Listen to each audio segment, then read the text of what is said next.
ghen này lẽ tức làm cả ra này ta để đỡ lên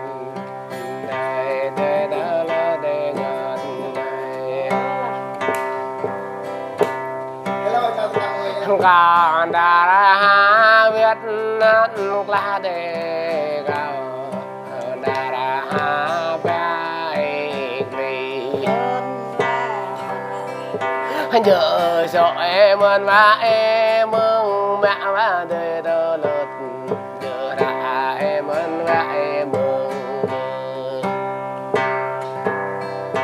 giờ chờ em ơn và em mừng tôi đọc và giờ lợt giờ chọc và em mừng tôi liền ninh đời tơ lợt giờ ninh đời đã đời tơ lợt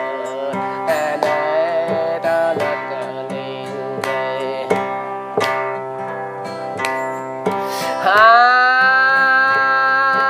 nơi ban lợt có con này đã nhô bị pran nhờ đời tơ lợt có can này nhô bị bờ cha có ya đã nhô bị nít nhờ tơ lợt sang nhờ có biết ai đang có tập lắng tới đến đây thở lọt để thở lọt đến đây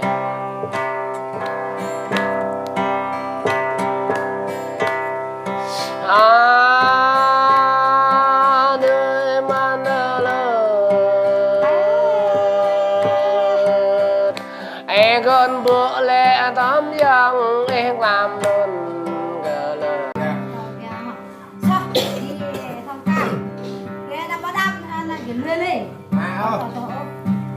có cái số hình yang cái nhằm rong yang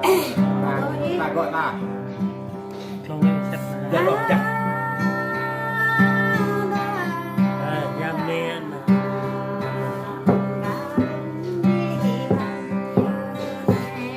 nó cũng hay vậy nó hay nó cũng mất cái giải ép luôn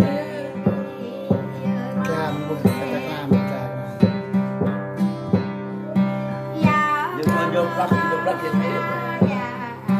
biết biết một em biết e như đô vậy nhập ở ngã bờ ta re nhập nhập đặt là cả đôi pe sa măng nhập răng ra cả đôi sa glu nhập du đã cả đôi pe sa chan mà pran ra ta chắc này để mòn ngặt để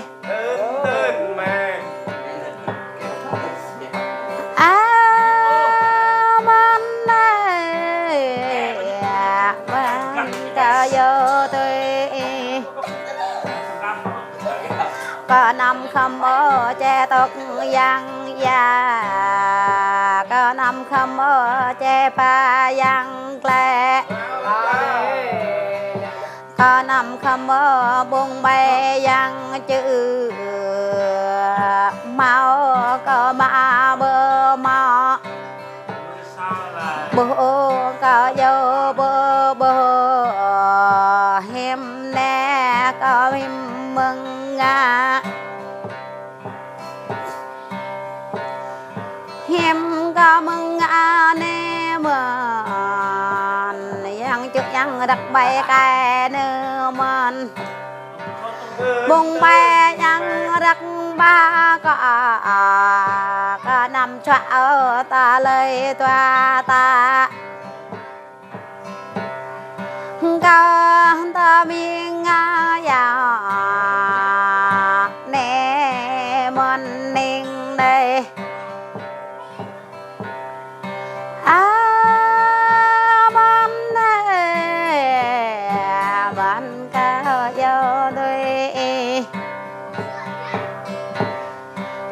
làm gara này nữa mà mình có thơm bằng ba đê ta có hà bằng bắp đê ta đơn mơ lệ hằng đơn Mau ta mày ta. đại có bên bờ lăng đại ghiêng cao về bờ lệ hằng ghi mang ai ghi mừng gì cao tăng nèo mang ai ghi mừng qua cao tăng bát Vẫn mày mày. mang ai ghi rơ phát gang đè cha hà nạp lại ta này thằng cam hả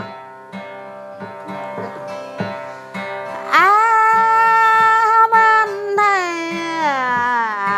ban cả giờ tôi cả đồn bị pran giờ này cả đàn bị ghê giờ này Tên mày. và ta lời bị tha câu dư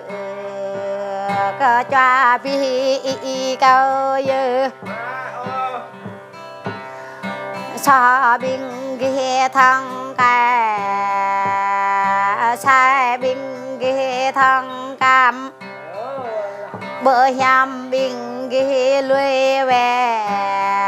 bắp grab để binh ta làm nè cao bắp để kì bara re nhằm cao bắp để kì gram le pa cao bắp để kì ple re bie to có lẽ bờ thâu to Mau ta mày. ban hay này làm cara này cao bắp để pe na đơn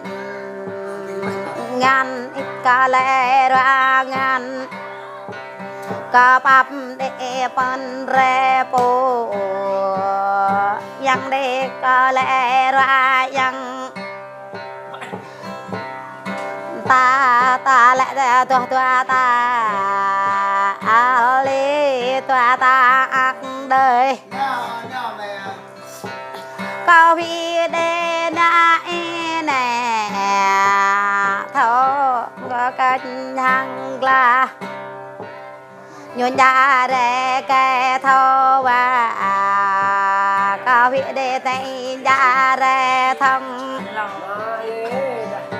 cao vị để dọc nghe nhà re gul